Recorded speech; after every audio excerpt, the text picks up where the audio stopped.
Olá, pessoal! Estamos aqui hoje mais uma vez para refletirmos juntos a nossa liturgia do dia, tá certo? E nesse sábado, peçamos nessa liturgia que o Senhor nos conceda a graça de sermos assíduos e fervorosos na oração. Então, que nós possamos celebrar com fé e alegria. Então, a primeira leitura está em Sabedoria, capítulo 18, versículo 14 e 16, depois o capítulo 19, versículo 6 a 9. Sabedoria, capítulo 18, versículo 14 a 16, depois o capítulo 19, versículo 6 a 9. Quando um tranquilo silêncio envolvia todas as coisas e a noite chegava ao meio do seu curso, a tua palavra onipotente vinha do alto do céu, do seu trono real, precipitou-se como guerreiro impiedoso no meio de uma terra condenada ao extermínio. Como espada afiada, levava seu decreto irrevogável. Defendendo-se, encheu tudo de morte, e mesmo estando sobre a terra, ela atingiu o céu. Então a criação inteira, obediente às tuas ordens, foi de novo remodelada em cada espécie de seres, para que os teus filhos fossem preservados de todo perigo. Apareceu a nuvem para dar sombra ao acampamento, e a terra enxuta surgiu como antes era água, onde antes era água.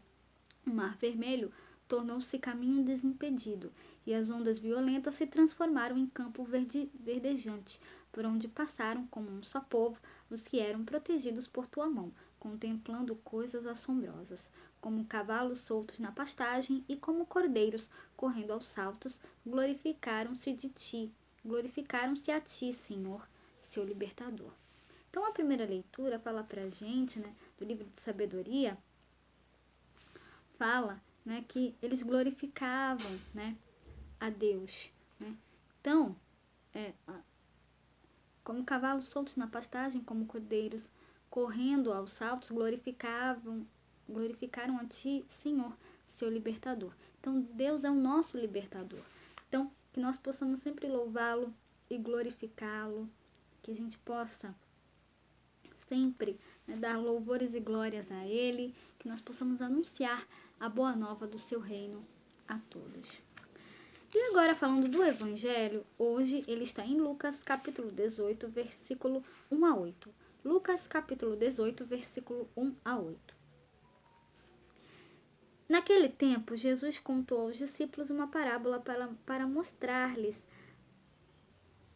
a necessidade de rezar sempre e nunca desistir, dizendo: havia numa cidade um certo juiz, que nem a Deus temia nem respeitava o homem.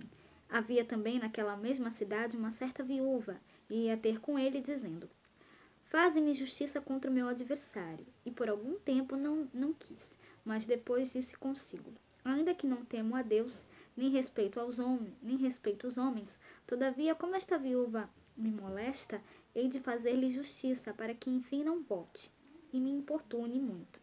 E disse o Senhor: ouvi o que diz o injusto juiz. E Deus não fará justiça aos seus escolhidos, que chamam a Ele de dia e de noite, ainda que tardio para com eles? Digo-vos que depressa lhes fará justiça. Quando, porém, vier o Filho do Homem, porventura achará fé na terra? Então, a parábola evangélica que nós ouvimos apresenta um dos temas mais caros e importantes para o terceiro evangelista: a insistência na oração. As personagens da parábola são uma pobre viúva e um juiz iníquo. As viúvas, a lei prescrevia que se deveria fazer justiça sem demora. No entanto, o juiz isso está em Êxodo capítulo 22, versículo 21 a 23. No entanto, o juiz desta parábola é o protótipo da pessoa injusta, afastada da vontade de Deus. O motivo que leva o homem a fazer justiça à pobre mulher não versa sobre suas virtudes nem sobre a obediência à lei, mas tão somente sobre a insistência da viúva.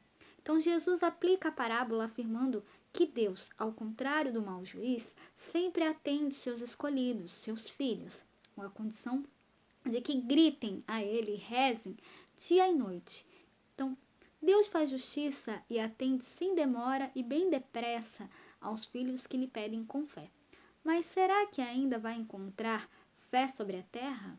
Então, que a gente possa refletir sobre esse trecho final do evangelho de hoje, né? Essa frase que Jesus diz pra gente, tá certo?